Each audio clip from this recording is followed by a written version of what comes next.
बताएंगे। आवाज़ की क्लियरिटी है?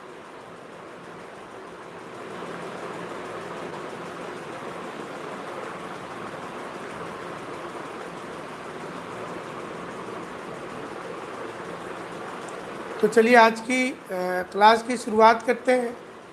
और जो directive principles of state policy पढ़ेंगे, जैसा कि आपको पता है कि directive principle of state policy जो है, इसको आप किसी भी देश में ज़बरदस्ती लागू नहीं करवा सकते हैं। ये देने के लिए होता है और इसका पर्पस होता है कि सरकार आपको सारा कुछ देना चाहती है। Government wants to give each and everything to you, लेकिन आप इसको ज़बरदस्ती नहीं करेंगे कि हमको सरकार से ये सारी चीज़ें चाहिए ही चाहिए। तो directive principle of state policy में आज हम लोग देखेंगे कि डीपीएसपी मुख्य रूप से 3 प्रकार के हैं, जिसमें सामाजिक डीपीएसपी जो होगा वो देखेंगे, और सामाजिक के साथ जो डीपीएसपी ये सामाजिक है, जिसमें socialist article 38, 39 A, 41, 42, 43 and 43 A and 47, ये सारे socialist directive principle of state policy है। और जो गांधीयन फिलोसफी है, गांधीयन, ये आर्टिकल 40, 43, 43 बी, 46, 47 एंड 48, जो लिबरल है, आर्टिकल 44, 45, 48, 48 ए, 49, 50 एंड 51। अब इसको मूल रूप में अगर देखेंगे आप तो 5 भाग में directive principle of state policy को हम लोग बांट सकते हैं। पहला economical and social, economic social मतलब आर्थिक दृष्टिकोण से, और दूसरा सामाजिक दृष्टिकोण से, तीसरा आप प्रशासनिक एवं शैक्षणिक, और चौथा जो हिस्टोरिकल है, ऐतिहासिक और स्मारक को लेकर के, और जो 5वां है वह है अंतर्राष्ट्रीय शांति और प्रोटेक्शन को लेकर के। ये अलग अलग कैटेगरी में बांटा जा सकता है। Directive principle of state policy का कॉन्सेप्ट किस देश से लिए है, कहाँ से लिया गया है? Directive principle of state policy का कॉन्सेप्ट हम लोगों ने किस देश से लिया है? कोई बता सकते हैं? ये जो संविधान में भाग 4 में दिया हुआ है, पार्ट 4 में है, आर्टिकल 36 से लेकर के, सुजीत हेम्ब्रम ने लिखा है, आयरलैंड से लिए हैं डायरेक्टिव प्रिंसिपल्स का कॉन्सेप्ट। तो ये जो आर्टिकल 36 से लेकर के आर्टिकल 51 तक directive principles of state policy है। 36 से 51 को राज्य का नीति निदेशक तत्व कहते हैं। ये डायरेक्टिव प्रिंसिपल्स है। तो ये हम लोग देखेंगे कि directive principles of state policy जो है, इसके मूलभूत उद्देश्य क्या है और क्यों इसमें ऐसा बोला गया है। जैसे एक तो आर्टिकल 36 में हमने यहाँ पर कहीं भी जिक्र नहीं किया है आर्टिकल 36 का। आर्टिकल 36 में स्टेट के बारे में बताया गया है। सो what is the meaning of state? State does not mean only India and the only province with in the country. ये स्टेट का मतलब नहीं होगा। आर्टिकल 36 में ये बताया गया है। So when we talk about state, it also includes different organisation. जब कभी हम स्टेट बोलते हैं तो उसमें अलग अलग संस्थाएं भी आ जाती हैं। सो स्टेट शब्द का मतलब अलग अलग संस्था भी है। स्टेट का सिर्फ मीनिंग भारत के राज्य और ये नहीं है। तो डायरेक्टिव प्रिंसिपल्स कौन देगा? तो ये सारी संस्थाएं भी देंगी जो भारत में कार्यरत हैं। दो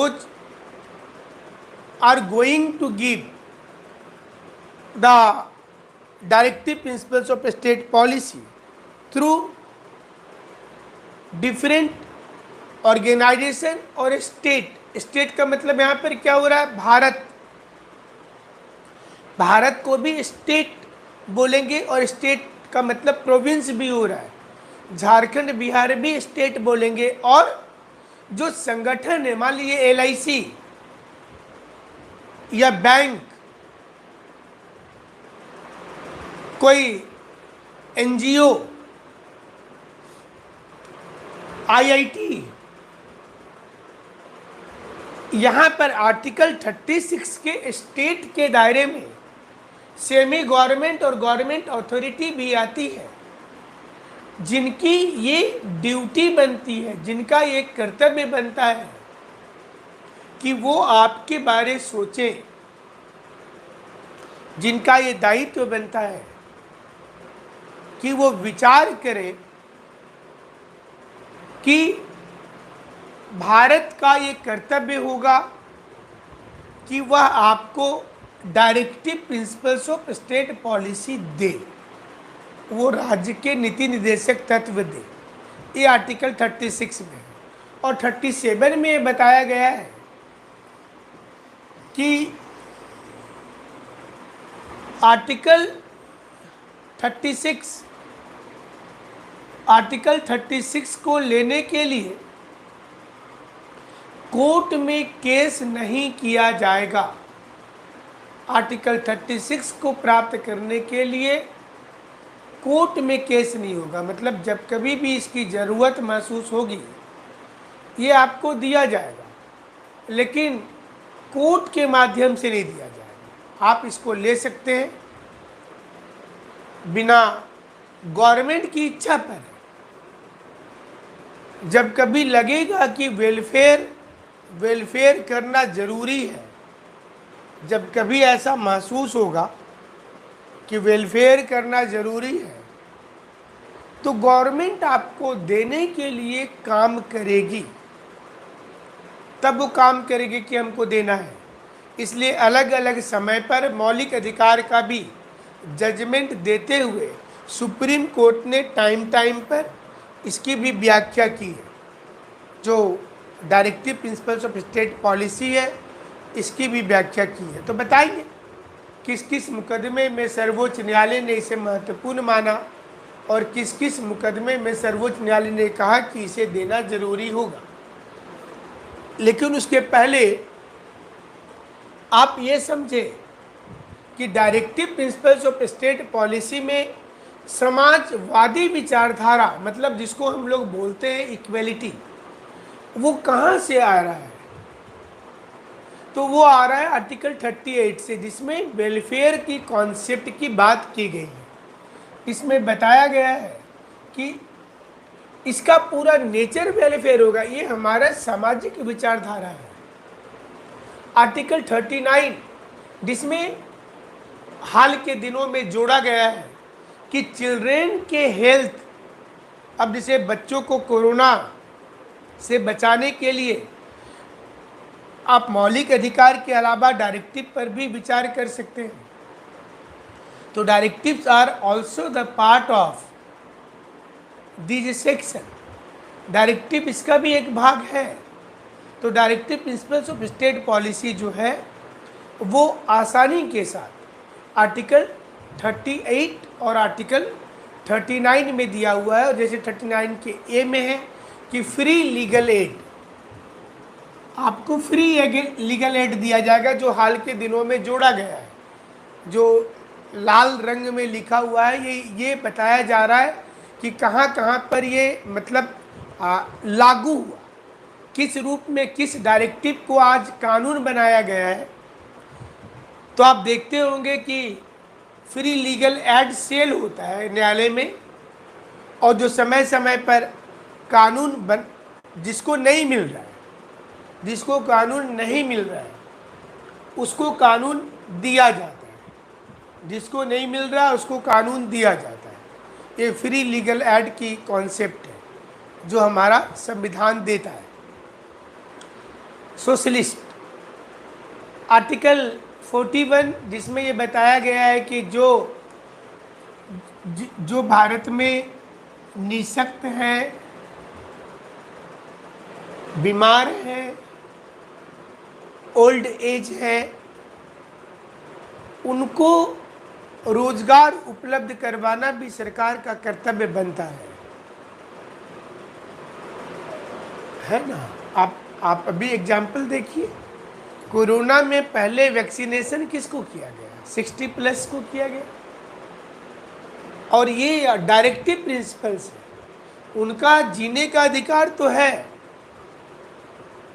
लेकिन कल्याणकारी कार्यों को करना भी सरकार का अधिकार है। तो डायरेक्टिव प्रिंसिपल्स आर्टिकल 41, 42 जिसमें ये बताया जाता है कि आप जो वर्क करवा रहे, जैसे मैटरनिटी बिलीफ देना, महिलाओं को विवाह के बाद प्रसव के समय छुट्टी देना और उस समय का वेतन देना। आप देखते होंगे सरकार ने इसको लागू कर दिया है। आप बैंकिंग सेक्टर में, प्रशासनिक सेक्टर में जहाँ भी नौकरी करेंगी महिलाएं, तो उनको ये अधिकार है कि 9 महीने का, 8 महीने का, 11 महीने का, और डिपार्टमेंट में दिया हुआ है कि उतने दिनों का वेतन आपको मिलेगा, ये सरकार देगी।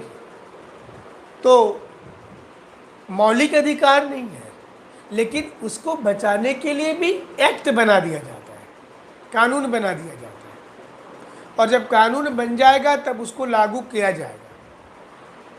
अब जैसे आर्टिकल 43 और 43A जो बताता है कि आज कोई कंपनी अपने से अगर बंद कर दे, अगर बोल देते हैं टाटा स्टील कि कल से हम अपना सारा मजदूर को हटा देंगे, इसके लिए यूनियन होता है। So without taking the permission from the union, no company can reject any of the labour class, any worker. आप बिना उनके परमिशन के नहीं कर सकते, लेकिन उनका परमिशन कैसे लिया जाएगा? तो वर्कर एक क्या करते हैं, चुनाव करके अपना एक संगठन बनाते हैं, ट्रेड यूनियन। आप अगर रामगढ़ के होंगे, बोकारो, धनबाद, पतरातू, जमशेदपुर, तो इन शहर में ट्रेड यूनियन का कॉन्सेप्ट होता है। जहाँ जहाँ कंपनी होती है, नोवामुंडी, किरीबुरू, बड़बिल, जामदा, रानीगंज, दुर्गापुर, वहाँ कंपनी के अंदर एक ट्रेड यूनियन होता है, और वो यूनियन गवर्नमेंट सेक्टर में नहीं होगा, लेकिन जितने प्राइवेट सेक्टर है वहाँ पर एक यूनियन होता है, और वो यूनियन समय समय पर कर्मचारियों के हित में निर्णय लेती है ना। कर्मचारियों के हित में निर्णय लेती है कि कर्मचारी क्या चाहते हैं, कर्मचारी क्या चाहते हैं, ये निर्णय लेती है। और ये जो निर्णय होता है, ये निर्णय बहुत महत्वपूर्ण हो जाता है, क्योंकि जब तक कंपनी के यूनियन के लोग कोई साइन नहीं करेंगे, तब तक कंपनी एक्शन नहीं ले सकती। जैसे आप VRS का कॉन्सेप्ट,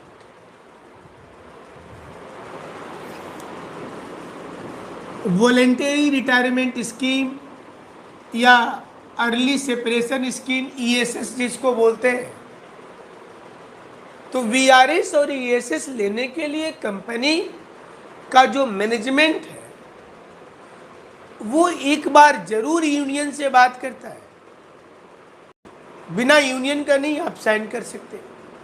अब अलग बात है कि यूनियन के लोग मैनेजमेंट से मिल गए, मतलब ये वही वाला बात हुआ कि चुनाव के समय रोजगार देने का वादा बोल करके लोग चुनाव जीतते हैं, और बाद में रोजगार शब्द में बे लगा करके बेरोजगार वर्ड को हिट करते हैं। फिर सरकार को लगता है कि रोजगार दे देंगे तो फिर सारे लोगों को नौकरी मिल जाएगा, तो हमारे पीछे पीछे कौन झंडा लेके चलेगा। तो आप देखते होंगे कि मिला जुला करके नौकरी पर ही बैन लगा दिया गया, बहुत कम नौकरी है। तो गांधीयन प्रिंसिपल, डायरेक्टिव प्रिंसिपल्स को बनाते समय सोशलिस्ट विचारधारा में ये सारे आर्टिकल आते हैं। आपको एग्जाम में ऐसे ही लिखना है, तो डायरेक्ट वाला क्वेश्चंस रहता नहीं, और पीटी में भी आप निकाल पाएंगे। और गांधीयन प्रिंसिपल जो होता है, इसमें अब आर्टिकल 40 है, देखिए ये भी गांधीवादी सिद्धांत है, जिसमें पंचायती राज है, कुटीर उद्योग है, स्मॉल स्केल इंडस्ट्री है। स्मॉल स्केल इंडस्ट्री 43 में भी है। आर्टिकल 40 में मुख्य रूप से पंचायती राज है, और आर्टिकल 43 बी में है कि सरकार छोटे छोटे उद्योग के माध्यम से रोजगार देगी। ए सामाजिक विचारधारा, समानता के लिए वर्कर्स का पार्टिसिपेंट है। और 43 का बी जो है वो गांधीयन प्रिंसिपल्स है, खादी को बढ़ाना, स्मॉल स्केल इंडस्ट्री। सरकार देखिएगा लोन देती है बार बार स्मॉल स्केल सेक्टर को। 46 जिसमें विभिन्न क्षेत्र के अंदर अगर लगता है कि कोई वर्ग, समुदाय, अनुसूचित जाति, जनजाति पिछड़ रहे हैं, तो वहां पर स्पेशल वेलफेयर स्कीम चलाना, स्पेशल वेलफेयर स्कीम चलाना। और 47, अभी देखिए 47 हमारे बिहार राज्य में भी लागू है।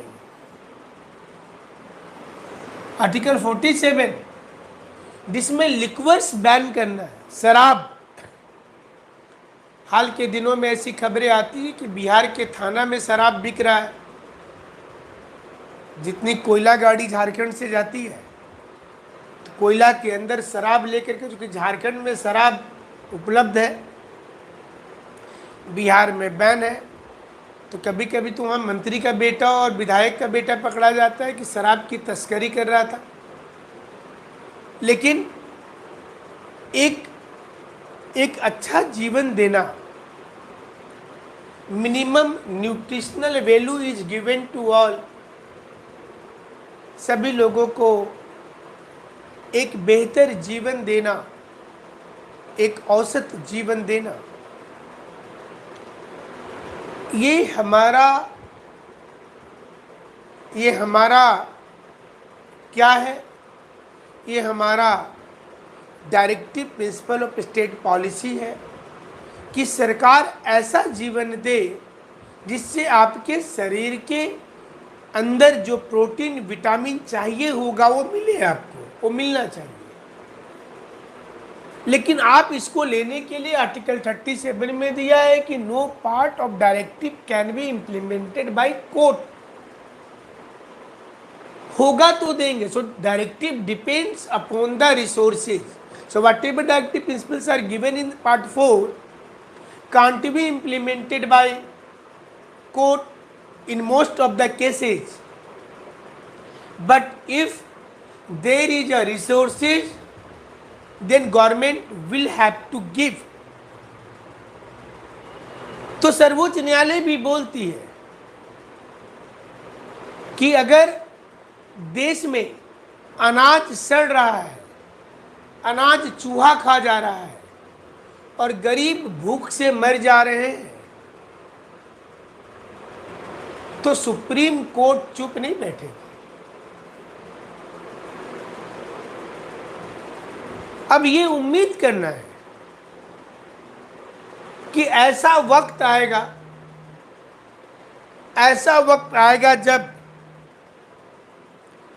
जब सारे लोगों को ये उम्मीद करना है कि ऐसा समय आएगा जब सारे लोगों को उपलब्ध सामग्री दी जाएगी। उपलब्ध सामग्री दी जाएगी।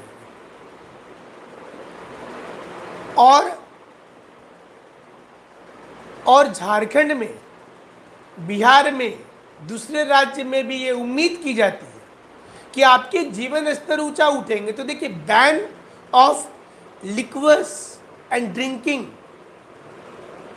दारू पर प्रतिबंध लगाना, और ये प्रतिबंध जो लगाया जा रहा है ये क्या है? तो ये बताता है, गांधीयन प्रिंसिपल ये बताता है कि आपके जीवन को ऊंचा उठाया जा रहा है। और इसके द्वारा लक्षद्वीप में, बिहार में, गुजरात में, नागालैंड में, आंध्र प्रदेश में और मणिपुर में कानून बना करके लिक्वर्स पर बैन लगाया गया है। पूर्ण शराबबंदी कानून है, अलग अलग वर्ष में। चूंकि ये directive principles of state policy, केंद्र इस पर कोई कानून ना बना करके राज्यों को निर्देश देती है कि आप अपने राज्य में इसको इंप्लीमेंट कीजिए। डायरेक्टिव का मतलब है। तो कई राज्यों में कानून बना हुआ है। और ये लिबरल पॉलिसी है, उदारवादी।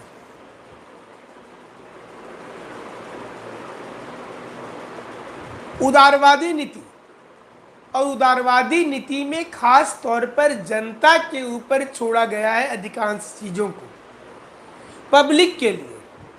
देखिए, 3 प्रकार की नीतियों को डायरेक्टिव प्रिंसिपल्स में रखा गया है। पहला, इक्वलिटी के लिए सामाजिक। दूसरा, गांधीयन, गांधी जी का विचारधारा। और तीसरा, उदारवादी यानी कि लिबरल। और जो लिबरल है, इसमें देखिए सबसे पहले 44 आर्टिकल 44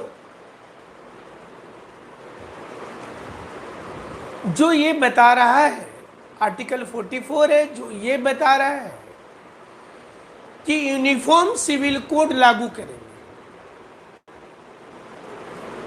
एक समान संहिता लागू हो जाएगी देश में। इसका मीनिंग क्या हुआ? So what is the meaning of uniform civil code? तो समान संहिता का मतलब होता है कि एक ऐसा लागू होगा, एक ऐसा नियम लागू होगा जो पूरे देश में हर लोगों के ऊपर होगा। अब देखिए, कानून कहां बना इसको लाने के लिए? ट्रिपल तलाक पर रोक। जो 3 तलाक पर रोक लगा है,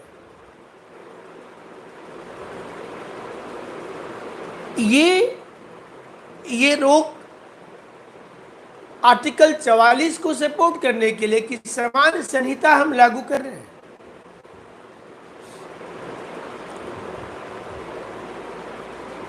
एक क्वेश्चन अक्सर पूछता है गोवा को लेकर के कि भारत का वह राज्य जहां पर समान संहिता लागू कर दिया गया वह है गोवा। गोवा में मुसलमान एक शादी ही कर सकते, एक से ज़्यादा शादी नहीं कर सकते। लेकिन जैसा मुस्लिम पर्सनल लॉ बोर्ड है कि जिसमें आप एक से ज़्यादा शादी कर सकते हैं, केंद्र इस पर चुप है। लेकिन अभी वर्तमान में राज्यों को यह अधिकार मिला था कि आप अपने से यूनिफॉर्म सिविल कोड ला सकते हैं। तो गोवा ने इसे लागू किया था। गोवा ने यह भी लागू कर दिया था कि वहां हिंदू 2 शादी कर सकते हैं,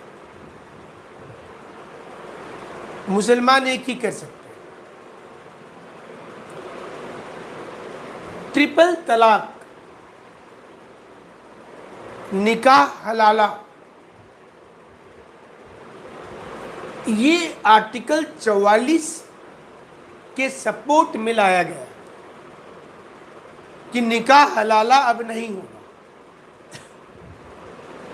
निकाह हलाला में, अब कोई हमारे मुस्लिम भाई बहन होंगे तो वो बताएंगे सही है कि गलत है। निकाह हलाला में ये प्रक्रिया दी गई है कि जो तलाक शुदा हो चुकी है, अगर वो वापस अपने पति के साथ रहना चाहती है तो उसको जो मौलवी हैं उनके साथ एक दिन रहना होगा, एक रात रहना होगा। ऐसा इसलिए किया जाता है कि महिला को याद रहे कि उसने परिवार को छोड़ करके गलत काम किया। लेकिन ये कहीं ना कहीं एक्सप्लॉयटेशन ऑफ वीमेन की कैटेगरी में आता है। इसलिए 3 तलाक का मुद्दा धर्म से ज़्यादा फंडामेंटल राइट पर माना गया और सुप्रीम कोर्ट ने जजमेंट देते हुए कहा कि ट्रिपल तलाक का बना हुआ कानून जो है वो वैलिड है। जैसे सुप्रीम कोर्ट का अधिकार है जुडिशियल रिव्यू करना, जो कानून बनता है उसमें रिव्यू करना, तो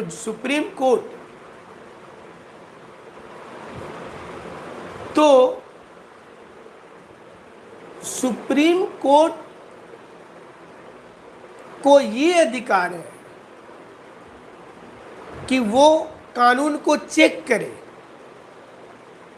तो कानून चेक करने के बाद सुप्रीम कोर्ट ने कहा कि 3 तलाक अगर आप सपना, लोग मिसयूज भी करते, हो सकता है पूरा पर्सनल लॉ बोर्ड में इतना इजी नहीं लिखा हो,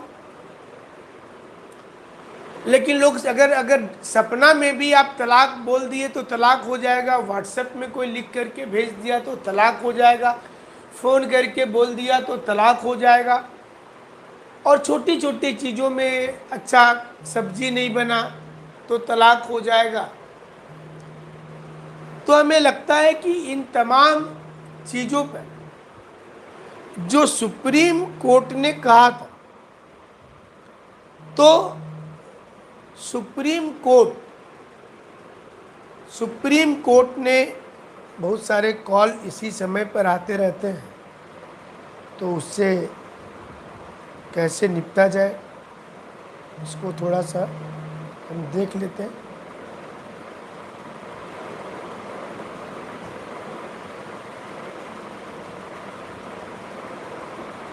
चलिए, अब सुप्रीम कोर्ट ने 3 तलाक को वैलिड माना कि ये कानून वैलिड है, तलाक वैलिड नहीं। 3 तलाक पर रोक लगाने के लिए जो याचिका लाई गई थी और साहबानो केस, जो बहुत पुरानी एक मुकदमा था साहबानो का, उसको भी जस्टिफाई किया सुप्रीम कोर्ट ने। यह सर्वोच्च न्यायालय का फैसला। आर्टिकल 44 के साथ देखिए पब्लिक स्टेज जुड़ा हुआ, मतलब इसका मतलब क्या हुआ कि जब देश के लोग समझदार हो जाएंगे, अब जैसे खाप पंचायत का निर्णय आता है कि फलना लोग जींस नहीं पहनेगा, फलना जाति के लोग घोड़े पर बैठ करके बारात नहीं निकालेंगे, ये गलत है। और ऐसे खाप पंचायत के विरोध में भी सुप्रीम कोर्ट ने कई बार निर्णय दिया है कि वो एक गांव में रहने वाले को विवाह करने से वंचित करना, अपने अनुसार कड़ा फैसला सुनाना तालिबानी फैसले के बराबर है, इसलिए इस पर रोक लग जाना चाहिए। आर्टिकल 45 जिसमें बताया जा रहा है कि शिक्षा बच्चों को दीजिए, ये उनका, और अभी हाल के दिनों में इस पर भी कानून बना करके 21 के ए में जो मौलिक अधिकार की श्रेणी में रखा गया, इसका मेन पर्पस यही है कि डायरेक्टिव प्रिंसिपल्स को मैच्योरिटी के हिसाब से, क्योंकि आज के समय में भारत का यंग पॉपुलेशन सबसे ज़्यादा है, और उसमें अगर एजुकेशन ठीक नहीं होगा, क्योंकि आप देखे होंगे कि आज भी सुप्रीम कोर्ट ने कहा कि आप तिलक और महात्मा गांधी को रोकने के लिए जैसा कानून था आईटी की धारा 66A, जिसमें कुछ भी बोलने पर रोक है, उसको आप डिस्ट्रॉय नहीं कर सकते। और जो कानून समाप्त हो गया उस पर आप किसी की अरेस्टिंग नहीं कर सकते, जो अनुच्छेद 20 में भी दिया हुआ है। तो सर्वोच्च न्यायालय को इसी कारण से संविधान का रक्षक बोलते हैं कि वो प्रोटेक्टर ऑफ कॉन्स्टिट्यूशन है। इसलिए राजद्रोह कानून तो, और आर्टिकल 48 जिसमें कि अगर आप जो एक्सटिंक्ट होने वाले जानवर हैं उनको भी बचाना है। पहले लोग जिससे हाथी के दांत को, हाथी मार करके दांत का इंटरनेशनल बाजार में व्यापार करते थे, या मोर है, आप कोई ऐसे प्राणी जो विचरण करने वाले हैं उसको आप घर में पकड़ के नहीं रख सकते। अगर आप कोई ड्रामा पार्टी जो होता है उसमें भी अगर आप किसी जानवर को दिखा रहे हैं तो आपको परमिशन लेना, उसकी जो इन्वायरमेंट में जो सुविधाएं चाहिए वो आपको देना पड़ेगा। तो ये भी बहुत सारे वाइल्ड प्रोटेक्शन एक्ट जो है, ये 48A के द्वारा वाइल्ड लाइफ प्रोटेक्शन एक्ट बना है। और जानवर कोई भी हो, आप अत्याचार नहीं कर सकते। अगर आप कोबरा को पकड़ लेते हैं, अजगर को पकड़ करके मार देते हैं, तो आपके ऊपर में केस होगा। झारखंड में तो डीजीपी रैंक के पदाधिकारी अपने गला में एक अजगर सांप को सावन के महीने में टांग लिए थे। उनके ऊपर केस हुआ क्योंकि वो इंटरटेनमेंट का साधन नहीं है। पशु क्रूरता अधिनियम ये रूल है कि अगर आप पशु पक्षी को रखें तो फिर उसके जो रूल्स हैं उसको फॉलो करते हुए रखिए, फिर कानून के हिसाब से रखना होगा। सलमान खान पर भी मुकदमा हुआ काला हिरन को मारने के जुर्म में।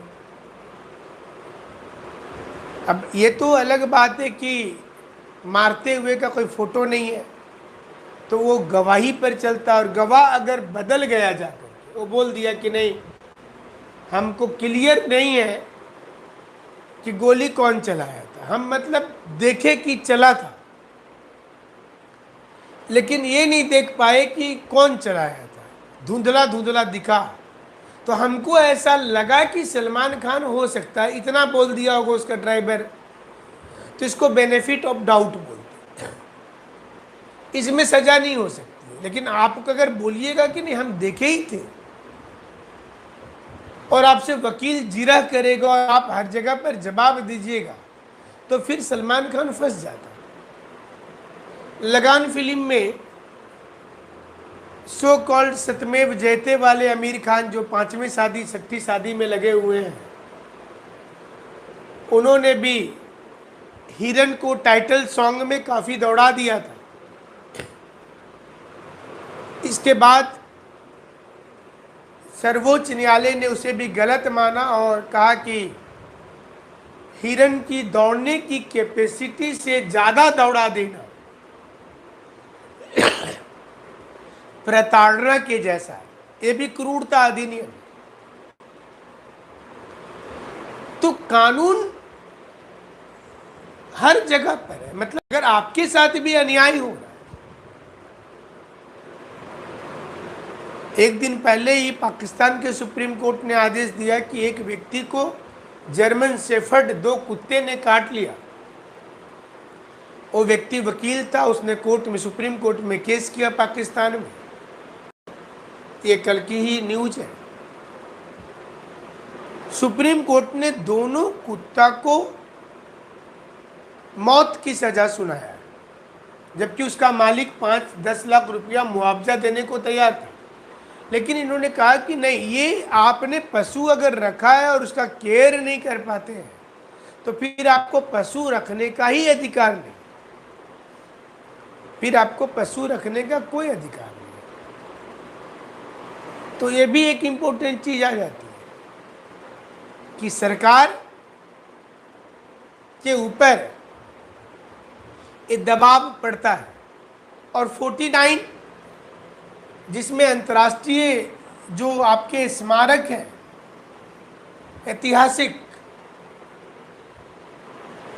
उसको बचाना है। कोई मैसेज है लगता है यहाँ, elephant drive is also prohibited. हाँ, जाहिर सी बात है, मतलब ये चीज़ें रुकी हुई हैं और आपको ये चीज़ देखना है कि हमको जानवरों को कैसे हम सुरक्षा प्रदान करें। एलिफेंट ड्राइव भी रुका हुआ है।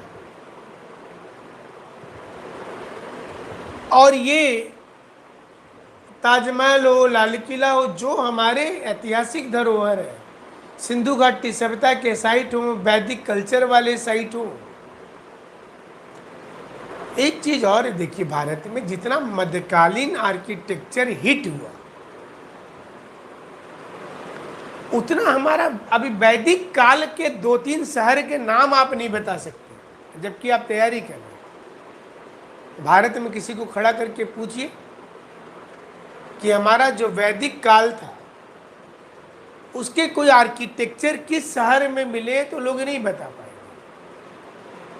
लेकिन कुतुब मीनार बच्चा बच्चा जानता है, लाल किला, ताजमहल, चार मीनार हैदराबाद का, फतेहपुर सिकरी का बुलंद दरवाजा लगभग लोग जानते। इतिहास लिखते समय भी क्या हमारा इतिहास को क्या बदला गया है, क्या इतिहास लिखते समय हमारे इतिहास को तोड़ा मरोड़ा गया। मुगल कालीन इतिहास को ज्यादा महत्व दिया गया, ये भी एक चर्चा का विषय है, एक डिबेट का टॉपिक हो जाएगा कि इतिहास लिखते समय वैदिक संस्कृति को उतना महत्व नहीं मिला। ये तो अभी हाल के दिनों में मोहनजोदड़ो हड़प्पा पे चूंकि मूवी बन गया तो थोड़ा लोग जानने लगे। लेकिन आप सोचिए कि जो 5000 साल पुराना संस्कृति है, जो 5000 साल पुरानी सभ्यता है, उसको कम लोग जानते हैं। वहां पर देखिए 90 डिग्री पे रोड एक दूसरे को काटते थे। हमारा महान पर्व छठ उस समय में होता था, लोगों की गैदरिंग होती थी, वाटर पॉन्ड्स बने हुए थे, कपड़ा बदलने का स्थान बना हुआ था। अन्नागार जो आज का फूड कॉर्पोरेशन ऑफ इंडिया है, देखिए वो उस समय का अन्नागार था, ग्रेनरी था, डेसिमल सिस्टम था, मुहर थे जो आज स्टंप की यूज होती है। तो हमारा कई कलर की जानकारी थी, लेकिन वो उतना महत्वपूर्ण नहीं हो पाया। ना ही कोई ऐसे साइट भारत में, भगवानपुरा जो हरियाणा में वैदिक काल वाला है, यह हमारा धोलावीरा गुजरात में सिंधु वाला, ऐसे कई साइट भारत में है जो टूरिस्ट प्लेस नहीं बन पाए। आप सिर्फ इतिहास में पढ़ते हैं कि पंजाब में रोपड़ था, जम्मू कश्मीर में मांडा था, आप सिर्फ पढ़ते, लेकिन वो डेवलप नहीं हो पाया, है ना। इसकी जिम्मेवारी सरकार की बनती है, उस समय की तात्कालिक सरकार की बनती है कि आपने मुगल काल को और बाकी काल को आपने पूरा हिट कर दिया, लेकिन हमारी संस्कृति और सभ्यता को आपने डिस्ट्रॉय कर दिया।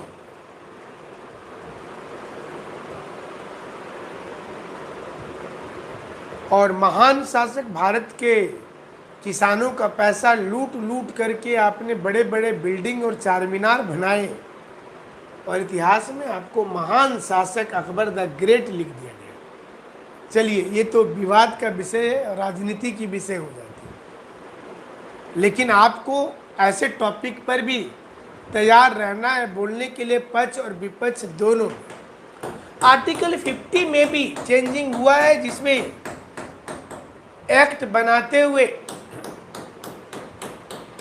क्रिमिनल प्रोसीड्यूर एक्ट 1961 में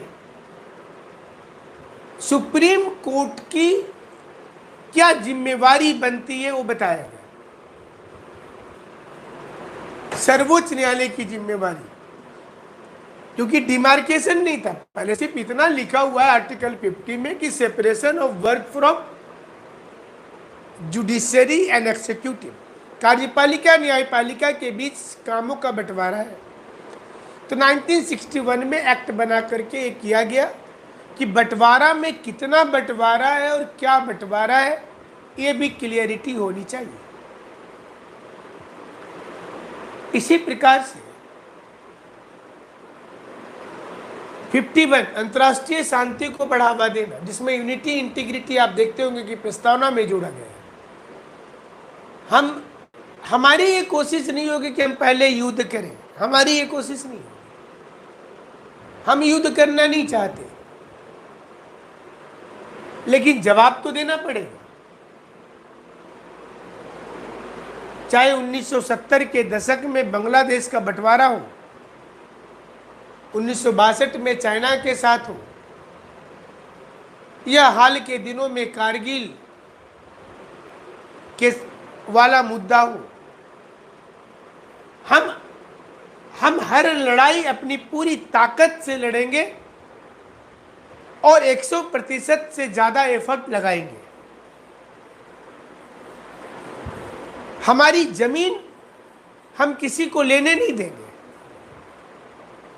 इसलिए आज भी हम काराकोरम पर लड़ाई कर रहे हैं, लद्दाख पर कर रहे हैं, क्योंकि इंटरनेशनल पीस को बढ़ाते हुए अपने आप को सुरक्षित रखना हमारा कर्तव्य है।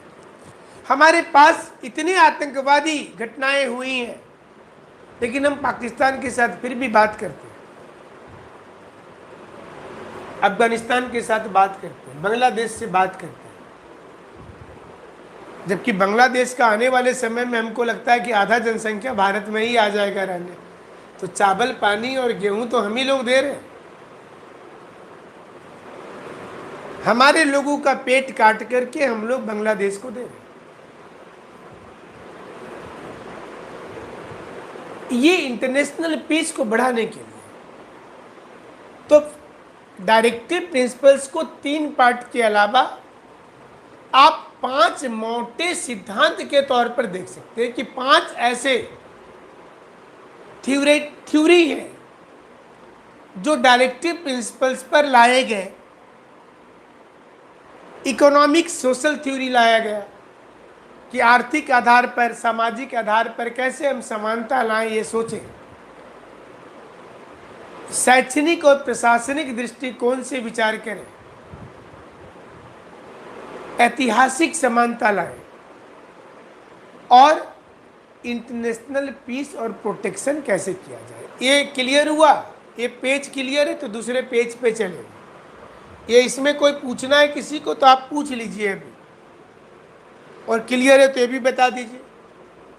ये टॉपिक क्लियर है तो आगे बढ़ेंगे।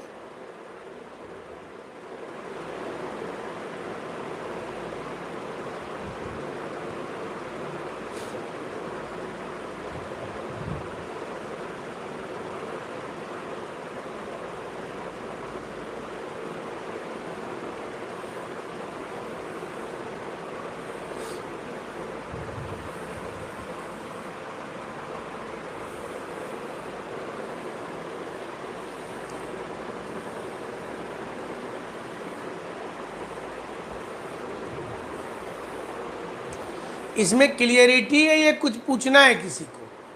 देखिए क्लियर है तो बता दीजिए, आप यस लिख दीजिए, पता चल जाएगा।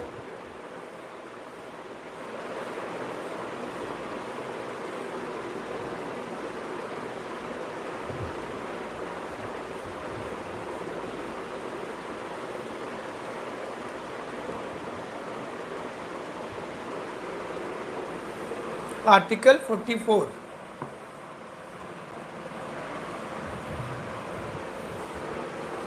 आर्टिकल 44 में जनहित याचिका क्या है?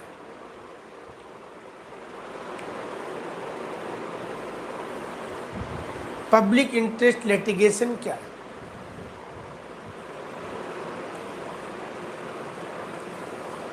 सभी धर्म, सभी जाति के लिए अगर एक जैसे कानून बनेंगे, आज जनसंख्या नियंत्रण ये बहुत बड़ा टॉपिक है, इस पर एक अलग से क्लास लेंगे, आपको नोट्स एक भेजे थे, क्योंकि इन दिनों संसद में भी चर्चा है बिल लाने की। उत्तर प्रदेश सरकार ने ले आया। क्या इसकी जरूरत है देश को?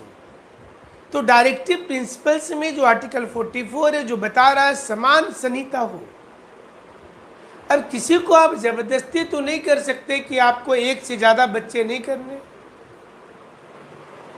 लेकिन आपकी सोच बदली जा सकती है। तो सोच बदलने के लिए एजुकेशन दिया जा सकता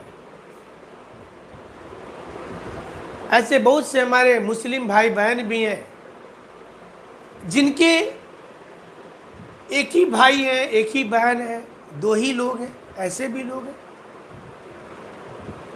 और ऐसे बहुत हमारे हिंदू भी हैं जिसमें एक घर में ज़्यादा बच्चे हैं। ये इसका मूल थिंकिंग होता है। दो प्रकार से इसको कंट्रोल किया जा रहा है। आर्टिकल 44 समान संहिता, मतलब एक जैसा कानून लाएंगे। कैसे लाएंगे? तो जैसे हमने आपको बताया कि तलाक तलाक तलाक बोल करके जब महिलाओं को शोषण हो रहा था तो सरकार ने इस पर रोक लगा दिया। आप ऐसा नहीं कर सकते। पहला रोक यहां लग गया। दूसरा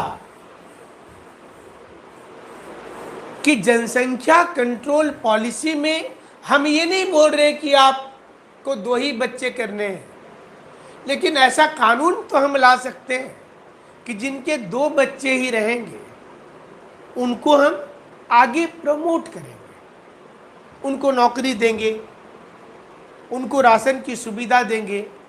तो एक तो अवेयरनेस प्रोग्राम भी हम ला रहे हैं एजुकेशन बढ़ाने के लिए, और दूसरा कड़ाई भी कर रहे हैं एक प्रकार का। एक आपके ऊपर में प्रेशर भी डाल रहे हैं कि अगर आपके 3 बच्चे होंगे तो आप पंचायत चुनाव नहीं लड़ सकते, आने वाले समय में विधानसभा भी नहीं लड़ेंगे, और सरकारी नौकरी उन लोगों को नहीं मिलेगा जिनके 2 बच्चे अभी हैं। अगर उनका तीसरा बच्चा हो जाता है तो फिर उनके ऊपर भी रोक लगेगा। बट जिनके पहले से ही ज्यादा बच्चे हैं, जिनके पहले से ज्यादा बच्चे हैं, उनको दिक्कत नहीं होगी। आर्टिकल 20 बोलता है कि जिस दिन कानून बना है, कानून हमारा उसी दिन से लागू होगा। जिस दिन बना है उसी दिन से लागू होगा, उसके बाद दिन से लागू नहीं होगा। ये हमारा कानून बोलता है।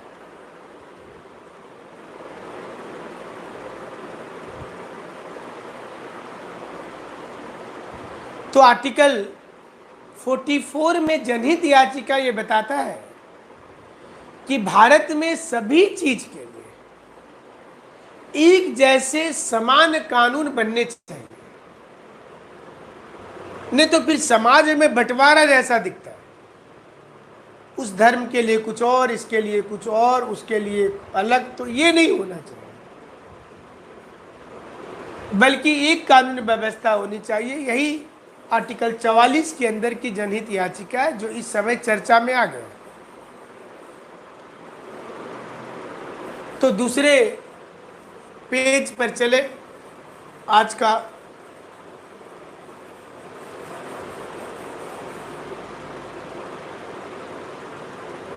Directive principle of state policy में अभी जो डेवलपमेंट हुआ है, कहां कहां पर कानून आया। तो मिनिमम वेजेज एक्ट आप देखिए, आर्टिकल 39 के लिए 1948 में कानून आया। कम से कम इतना पैसा मिलेगा। फिर इसमें बीच बीच में सुधार होता रहता है, बीच बीच में सुधार देखते होंगे कि बढ़ाना है प्रतिदिन 312 रुपया हो, 342 रुपया हो, सरकार तय कर देती है। डेली वेजेज एक्ट आर्टिकल 38 के द्वारा योजना आयोग जो वर्तमान में नीति आयोग है ये बना।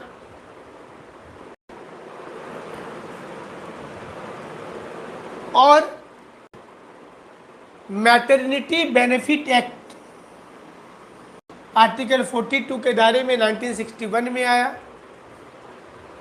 मैटरनिटी बेनिफिट एक्ट 42 के दायरे में। आर्टिकल 40 जिसमें पंचायती राज व्यवस्था है, तो पंचायती राज व्यवस्था को लागू करने के लिए आर्टिकल 73, 74 आया, इसको लागू करना है।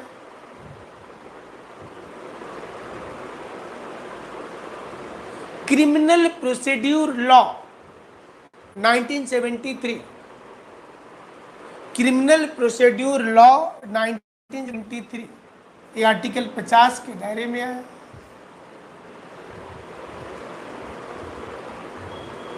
Environment wild life protection act 48, शिक्षा का अधिकार 86 अमेंडमेंट। मतलब ये आपको बता रहे हैं कि डायरेक्टिव को डायरेक्ट अगर लागू नहीं करते हैं तो फिर आप इसमें ट्रिपल तलाक भी जोड़ लेंगे यहाँ पर, और ये जो अभी पॉपुलेशन वाला बिल है ये भी जोड़ लेंगे, ये आर्टिकल 44।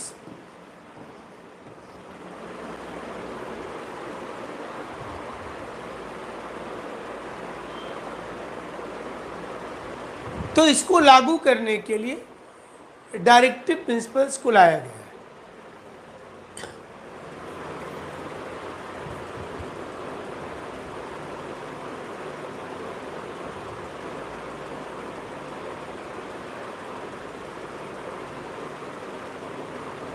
यहां तक क्लियर है आप लोगों का? तो बताइए।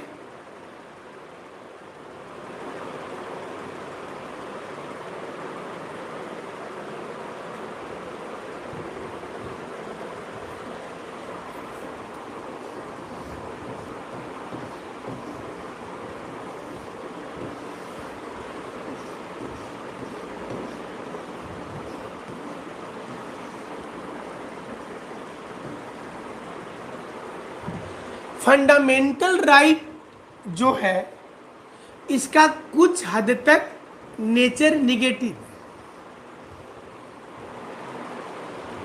लेकिन मौलिक अधिकार का तुलना में डायरेक्टिव पूर्ण रूपेण पॉजिटिव है, क्योंकि ये सिर्फ और सिर्फ देने के लिए, इसमें जस्टिसेबल बैरियर लगा हुआ, कुछ कुछ जगह पर इस पर बैरियर लगा हुआ है कि इससे ज़्यादा नहीं देंगे, इतना ही देंगे। तो ये आपके जस्टिसेबल बैरियर, रिस्ट्रिक्शन जिसको बोलेंगे, मौलिक अधिकार पर रिस्ट्रिक्शंस। और अगर आपको मौलिक अधिकार नहीं मिलता है तो आप आर्टिकल 32 और 226 का प्रयोग हमेशा करेंगे सुप्रीम कोर्ट और हाई कोर्ट के लिए।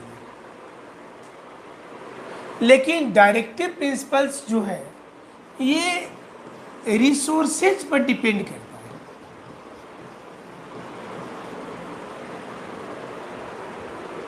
है। ये डिपेंड करता है कि ये संसाधन अभी है या नहीं है। तो जहां भी आपको लगता है कि ये लागू करवाना चाहिए, first you should think about resources कि उसकी अवेलेबिलिटी कितनी है।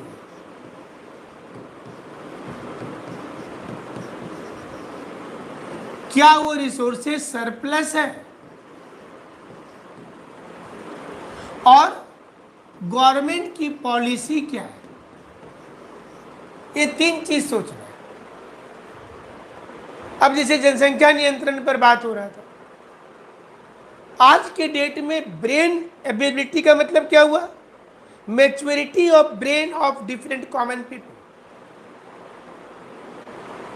वो कितना है। क्या लोग इतने रिसोर्सेज, मतलब क्या लोग इतने जानकार हो गए कि जनसंख्या पर बिल आएगा तो लोग समझेंगे देश की दिक्कत। हमारे पास क्या इसके अलावा कोई विकल्प था, क्या सरप्लस अनाज है हमारे पास कि बिना बिल लाए भी हम काम कर सकते हैं, क्या ऐसी व्यवस्था है, और क्या नीति का निर्धारण हो सकता है। इसी प्रकार से धर्म को लेकर के कानून बनाना, यहां पर संसाधन शब्द का मतलब रिसोर्सेज है, हमारी परिपक्वता, यही हमारा संसाधन। Directive principles of state policy according to situation, if welfare is necessity, then it will be implemented.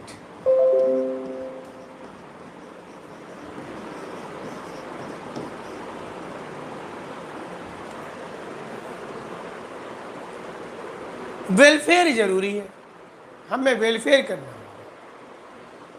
The main purpose of our constitution is to give welfare to all the people.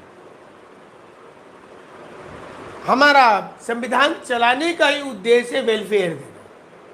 So the welfare concept reflected in preamble as well as in directive principles of state policy. हमारे दो स्थान पर जन कल्याणकारी विचारधारा सामने आ जाता है, एक हमारा प्रस्तावना में, और दूसरा हमारा नीति निर्देशक तत्व में, वो भी सामने आ जाता है। तो जब हम लोग ये बात करते हैं कि directive principles of state policy क्यों लागू नहीं हो रहा है, आर्टिकल 36 से 51 क्यों लागू नहीं हो रहा, तो आपको सिंपली बोलना है कि सरकार के पास सुविधा होगी तो होगा, संसाधन होगी तो होगा, गवर्नमेंट देने के लिए बैठी है। यहां पर संसाधन, एक तो फिजिकल रिसोर्सेज की भी बात होती है, दूसरा डाउरी कब हटेगा, तो हमारा ब्रेन भी एक संसाधन है। जैसे मोबाइल ऊपर से सबका टेबल पे रख दीजिए, सबकी स्क्रीन लगभग एक जैसी नजर आएगी, एक कंपनी का एक ही जैसा साइज भी होगा, लेकिन किसी मोबाइल की कीमत 2 लाख होगी और किसी का 20,000 होता है। ऊपर का कवर एक जैसा, फिर इतना डिफरेंस क्यों। तो जिसकी कीमत 2 लाख है उसके अंदर उतने ज़्यादा जीबी हैं, मतलब वो उतना गीगाबाइट में स्टोरेज रखा है, तो किसी में 356 जीबी डेटा होता है और 20,000 वाले में 16 जीबी होता है।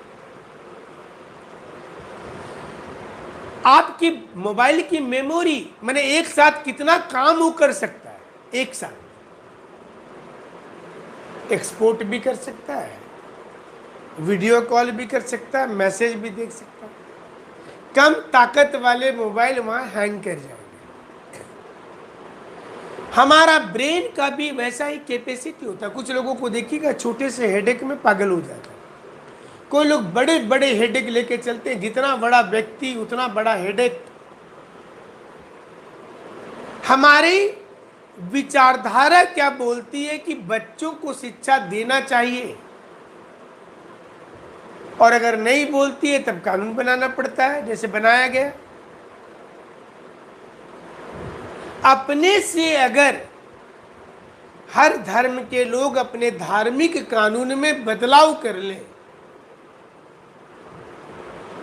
अपने से अगर ट्रैफिक नियमों का पालन कर लें, तो ट्रैफिक सिग्नल की भी जरूरत नहीं है, ट्रैफिक पुलिस की बात छोड़ दीजिए। अपने से अगर समझौता पंच परमेश्वर वाला हो जाए तो थाना की जरूरत नहीं है, कोर्ट की जरूरत नहीं है।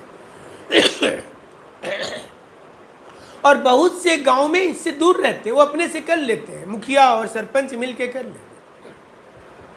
लेकिन जब वहां पर पक्षपातपूर्ण निर्णय आने लगता है तो लोग न्यायपालिका की शरण में जाते हैं।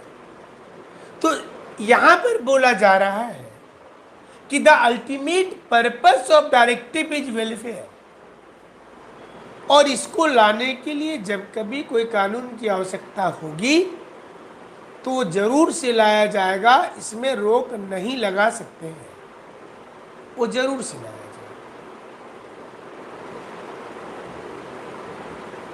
ये आर्टिकल 36 से 51 के बीच है, जितने भी इसमें आर्टिकल्स दिए हुए हैं। अब कभी कभी ऐसा महसूस होता है कि मौलिक अधिकार की तुलना में ये जरूरी है। So if BPSP is necessity, then जो हमने आपको बताया था कि आर्टिकल 21 को ओपन किया गया है,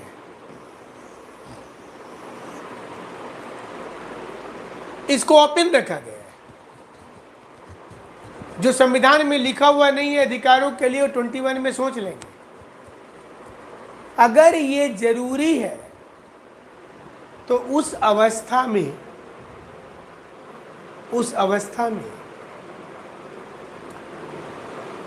डायरेक्टिव्स को इंप्लीमेंट करना जरूरी होगा। जैसे आर्टिकल 41 क्या है? काम चुनने का अधिकार है, और निःशक्त लोगों को, गरीब बेसहारा को, तो सरकार के कई आश्रम, बुजुर्ग आश्रम, अनाथाश्रम, वृद्धा आश्रम, ऐसे बहुत से आश्रम है जिसका उद्देश्य होता है कि गवर्नमेंट को चीजें दी जाए, ये देने के लिए होता है, पब्लिक को दिया जाए। तो ये directive principles of state policy का क्लास था। क्लियर हुआ आज का क्लास?